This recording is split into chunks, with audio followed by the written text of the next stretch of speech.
Hi folks, this is a video on how to write philosophy essays.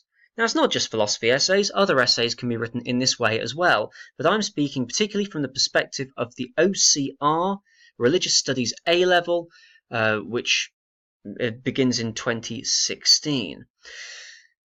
This one focuses particularly on argument over knowledge. Argument, which is the AO2, is given 60% of the marks, and factual knowledge is the AO1, and that's given 40% of the marks. But this is quite a standard sort of weighting and layout for any philosophical or otherwise judgment-based A-level.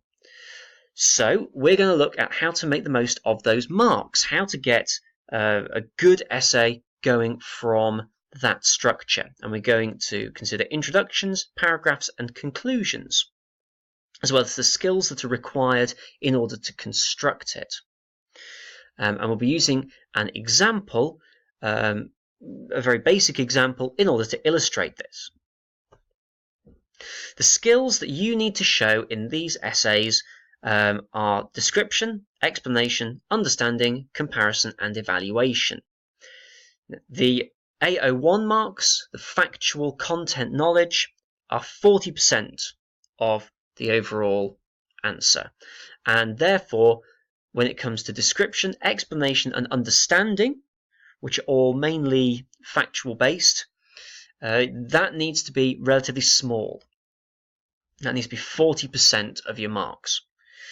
Whereas the sort of understanding of the argument and being able to compare and contrast arguments and evaluate arguments, that's worth 60% of the marks. So you need to show that above all you're arguing well, you're judging, you're evaluating well, and you're using the facts to back up your argument.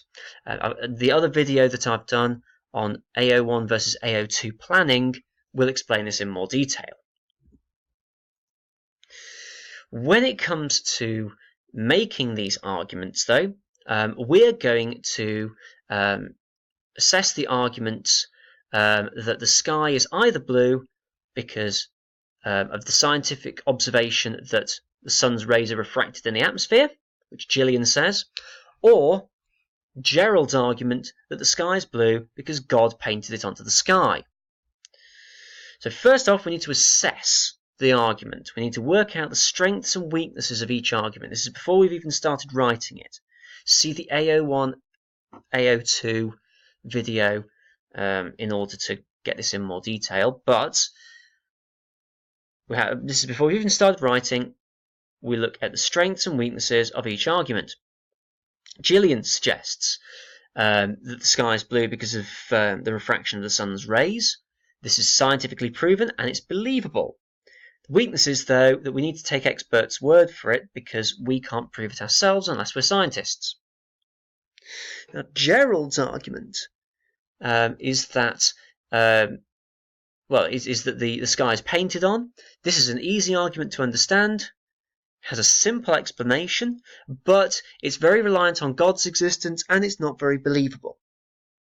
So we'd imagine that we learned a course content module on the sky being blue. So we've assessed, we've weighed up strengths and weaknesses of each argument. Because the questions come up, why is the sky blue?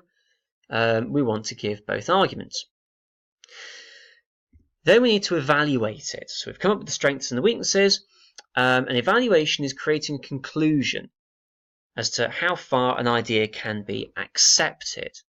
So again, before we've even started writing the essay, we need to be thinking, Gillian's argument is highly believable because although it relies on knowledge beyond my own ability, it's a truth that's accepted by many experts.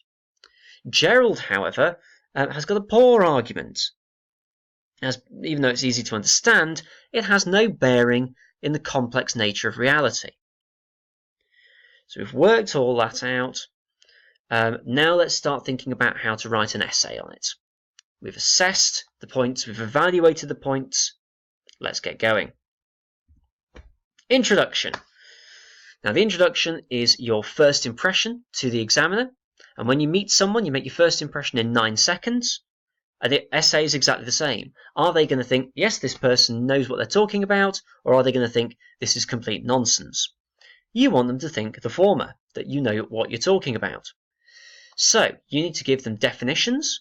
Any keywords in the question need to be outlined, and any key phrases and defined.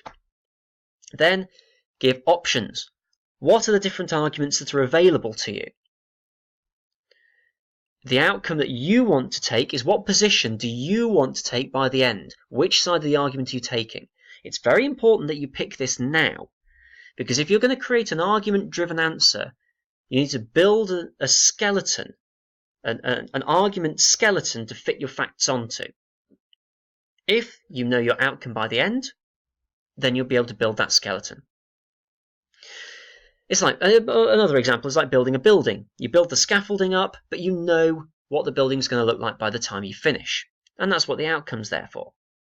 And then reinforce. Why are you taking that position? What makes your position better than the alternative? So let's have a look at the example that we used with Gillian and Gerald. The question in the exam, let's say, is why is the sky blue? So we'll start with definitions. Definition of the sky, definition of blue. The sky, as we know it, is the visible expanse above the earth on which we live. It is blue, the third primary colour after red and yellow. Options. Right, so this is either Gillian or Gerald. However, there is argument as to why this is the case. Some believe it is because of light being refracted in the atmosphere, whereas others believe it is from God painting the sky blue.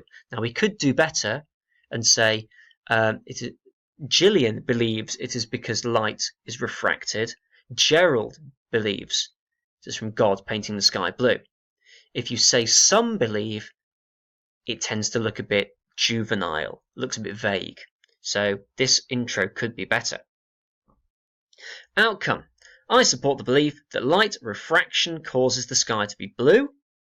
So we've already picked our argument, and then we're going to reinforce it because the scientific evidence is very strong. So overall, that creates a good intro. Not too long, covers the key information. We could put our philosophers' names in to be even better, but no biggie. So let's have a look at the paragraphs. Paragraphs, well, if you think intro was D-O-O-R, door, this is peace, P-E-A-C-E. Point, make a statement about the ideas that are available. Then give evidence to back it up. So give a philosopher's evidence on the matter itself. So you've made the statement, give some evidence to back it up. And that's facts, that's AO1. Then, once we've given the point and the evidence, which are more AO1, we want to move on to AO2. Start giving the argument. So you're analysing, you're assessing now the advantages. So what's the strength of their evidence? So you're showing the strength of the evidence to make your point. And then you're going to criticise it. You're then giving the weaknesses of their argument, or the counter-argument that could be given. Now be careful here, don't just give a different argument, you need to actually criticise it. It needs to be something that undermines the point that's been made. And finally, you evaluate. How far do you accept or reject the position that has been stated based on the evidence? So let's look at two paragraphs, one on Gillian and one on Gerald. First off, Gillian's. One reason given for the sky being blue is due to the combination of sunlight and atmosphere. That's a point. It opens up the idea. Evidence as supported by Gillian's knowledge of physics, which states that the atmosphere refracts light from the sun's rays. So that's some facts to back up the point of the argument. The analysis of this. This opinion matches all established scientific knowledge on the matter. And the criticisms, though, however, Gerald says that the average person cannot understand this, so it cannot be proved to be true. Now see that this point, this is one of Gerald's points, but it's criticising Gillian's point. We're not just saying what Gerald believes, it's criticising Gillian's point. saying the average person cannot understand it, so it cannot be proved to be true. And then we evaluate. Nonetheless, this is a very strong point as it is based on scientific evidence, even if it is hard to understand. So let's have a look at the Gerald paragraph now. An opposing reason given for the sky being blue is that God has painted the day blue and the night black. Evidence, as supported by Gerald's belief that God is in fact a cosmic Bob Ross who paints the Earth into existence. Again, that's mainly AO1. Analysis. This opinion explains why the sky is blue in a clear and understandable manner, so that's positive. However, into criticisms, Gillian argues that this is far too simplistic and ignores all scientific experts. So again, criticising Gerald, not just giving a different opinion, actually criticising Gerald. Evaluation then. Overall, this is a poor argument, as it has no factual basis and is purely the opinion of Gerald. Now, this evaluation is really important at the end of each paragraph because it shows that you're putting the argument at the centre of your essay. Final point to add in is the conclusion. This is our final section. We've done intro, 2 paragraphs, now onto the conclusion. Make a summary. What points have been made about the different arguments? A quick reminder. Then your opinion. Do you agree or disagree with either of the points? I mean, you should, but which one do you agree with and which one do you disagree with? Furthermore, so what do you believe instead?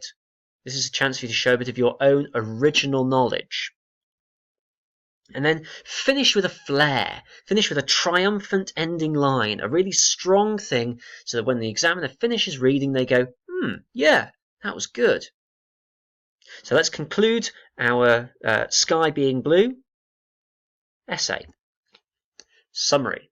In conclusion, there has been debate as to whether the sky is blue from light refraction or from God's cosmic sky painting. Now your opinion, which remember you gave this in the outcome at the start.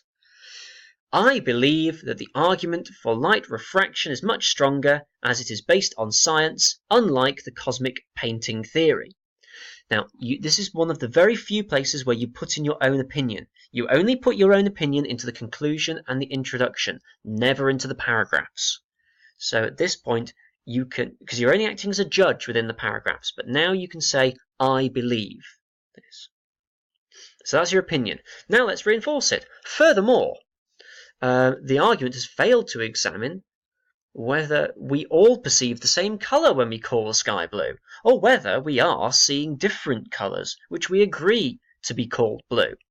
This is good. This is beyond the question.